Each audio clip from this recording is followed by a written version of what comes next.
Aujourd'hui, tout le secteur est percuté par cette crise sans précédent, ce qui nous fait dire quelquefois que ces mesures indispensables pour faciliter le travail des marchands, ce qu'on appelle le niveau 3, arrivent peut-être un petit peu tard. Il aurait peut-être été mieux qu'on fasse ce travail il y a 2 ou 3 ans, alors qu'il y avait pléthore de titres. Aujourd'hui, il y a quand même beaucoup de titres qui soit faiblissent, soit disparaissent. Je ne parle pas des encyclopédies qui ne sont pas de la presse, mais qui sont vendus chez des marchands de journaux et qui, le chiffre d'affaires disparaît purement et simplement.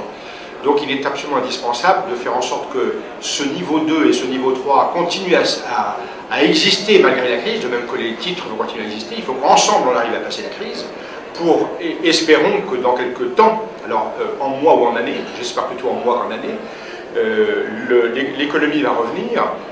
et que la créativité des éditeurs de presse, couplée par l'action commerciale du niveau 2 et du niveau 3, permettront de remettre l'ensemble du système à flot. Il est indispensable que pendant qu'on crée des points de vente complémentaires pour satisfaire à un problème de capillarité du réseau, il est indispensable que les spécialistes de la presse, donc les magasins qui vont présenter un très gros assortiment, puissent être rémunérés beaucoup mieux qu'ils ne sont aujourd'hui, et c'est l'un des combats de la FNPS. Les 2 dossiers ou 3 dossiers importants, un sur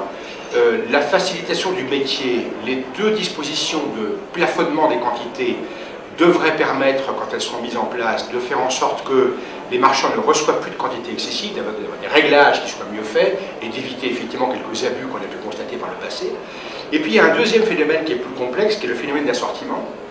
sur lequel nous sommes plutôt sur un oui bien sûr, mais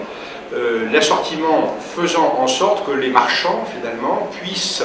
reprendre le rôle commercial qui devrait être le leur et dans un échantillonnage de titres qu'il aurait proposé, de pouvoir à la marge, sur 20% des titres, choisir de garder certains et d'éliminer d'autres, en fonction de leur zone de chalandise, de ce qui se passe autour d'eux, pour pouvoir le faire mieux. Alors bien évidemment sur ces phénomènes-là, nous sommes très attentifs parce que sur le principe général, nous sommes d'accord. Par contre, les modalités d'application risquent de poser un certain nombre de problèmes. Alors bien évidemment, ce qui va se passer, c'est qu'il y aura une commission de suivi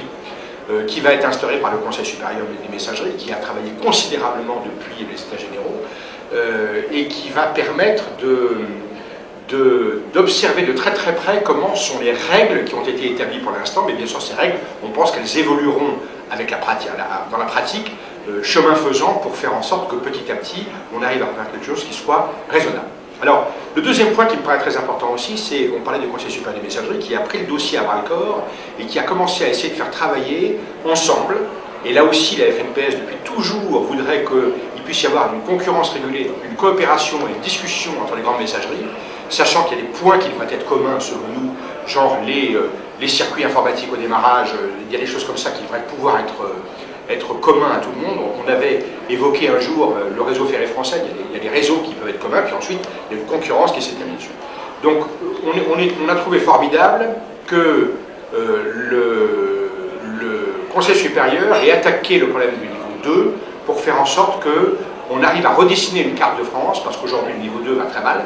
et il faut absolument, et tout le monde est tout à fait d'accord, réduire le nombre de dépositaires par les entreprises plus grosses. Donc il y a toute une discussion très complexe qu'il faut mener pour faire en sorte de passer de grosso modo 180 dépositaires à 110 à 120 dépositaires. Ce travail est très enclenché, avance tous les jours,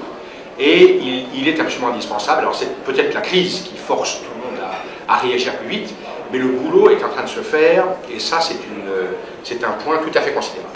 Il faut se tenir les coudes absolument pendant que la crise est là, pour faire en sorte que, bien évidemment, ce réseau extraordinaire qu'on a en France, parce qu'il est extraordinaire, hein, ce système né d'Edouard Bichet crée une facilité extraordinaire de pouvoir accompagner la créativité des éditeurs, mais il ne faut pas que ça se passe au détriment de niveau 2 ou de niveau 3 qui n'arrivent plus à vivre. Donc il faut absolument qu'on vive ensemble, et nous sommes condamnés par plaisir à vivre dans le même bateau.